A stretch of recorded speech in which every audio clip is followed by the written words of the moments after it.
বিশ্বনবী সাফা পাহাড়ের চূড়ায় উঠে গেলেন, ডাকতে আরম্ভ করলেন, ও আমার বংশের লোকেরা, ও আমার সম্প্রদায়ের লোকেরা, আমি যদি বলি পাহাড়ের পেছনে একদল ঘোড়সাওয়ার তোমাদেরকে আক্রমণ করার জন্য রেডি হয়ে আছে, ও আমার মক্কাবাসী, আমার কথা তোমরা বিশ্বাস করবা নাকি? সবাই এক বাক্যে বলে দিল, বিশ্বাস করব। সুবহানাল্লাহ।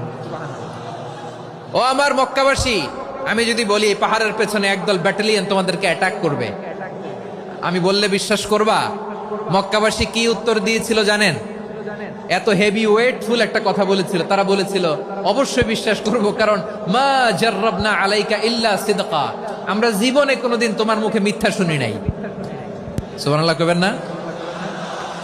ও মিয়া, যে এলাকায় আপনি জন্মগ্রহণ করলেন, আপনার শৈশব, কৈশোর, আপনার তারুণ্য, আপনার যৌবন যেখানে কাটালেন, ওই এলাকার লোকেরা যদি এক বাক্যে বলে তুমি যা বলবা তাই বিশ্বাস করব, কারণ তোমার তো মিথ্যা কইতে শুনি নাই।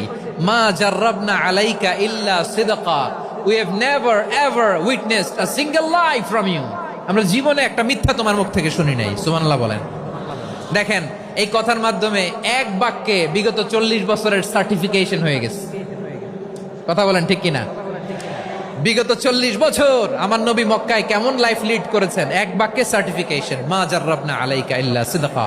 তখন বিশ্বনবী বললেন, ফাইন্নী নাযীরুল লাকুম বাইনা ইয়াদাই আযাবিন শাদীদ, যদি আমার কথা বিশ্বাস করো তাহলে জেনে রাখো, যদি মূর্তি পূজা আর এই শিরকি কর্মকাণ্ড ছেড়ে না দিয়ে এক আল্লাহর পথে ফিরে না আসো, কঠিন আযাব তোমাদের জন্য অপেক্ষা করছে। আওয়াজ করে পড়েন আল্লাহু আকবার।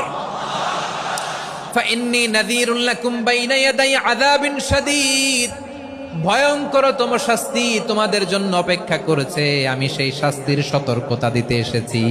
তাহলে বিশ্বনবীর আরেকটা বৈশিষ্ট্য, তিনি সতর্কতাকারী। সুবহানাল্লাহ, তিনি সতর্ককারী।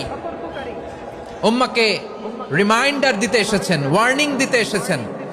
আবার জাহান্নামীরা যখন জাহান্নামে যাবে, ফেরেশতারা ডেকে বলবে, ও কপাল পোড়া জাহান্নামীরা, জাহান্নামে কেন ঢুকলা? দুনিয়ার বুকে কি তোমাদেরকে সতর্ক করার জন্য কেউ আসে নাই?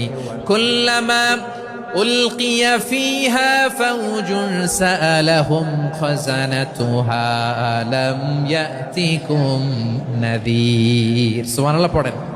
আলাম ইয়াতিকুম নাযীর, কোন সতর্ককারী আসে নাই? বিশ্বনবী নাযীর হয়ে, সতর্ককারী হয়ে পৃথিবীতে আসলেন। তিনি জাহান্নামের ব্যাপারে উম্মাকে সতর্ক করেছেন। জান্নাতকে যেমনি তিনি চমকপ্রদভাবে উম্মার সামনে পোট্রে করেছেন, চিত্রায়িত করেছেন, ঠিক অনুরূপভাবে ভয়ঙ্কর জাহান্নামকেও তিনি এই উম্মার সামনে পোট্রে করেছেন। জাহান্নামকে কিভাবে বিশ্বনবী উম্মার সামনে পোট্রে করলেন, চিত্রায়িত করলেন, শুনতে মনে চায়।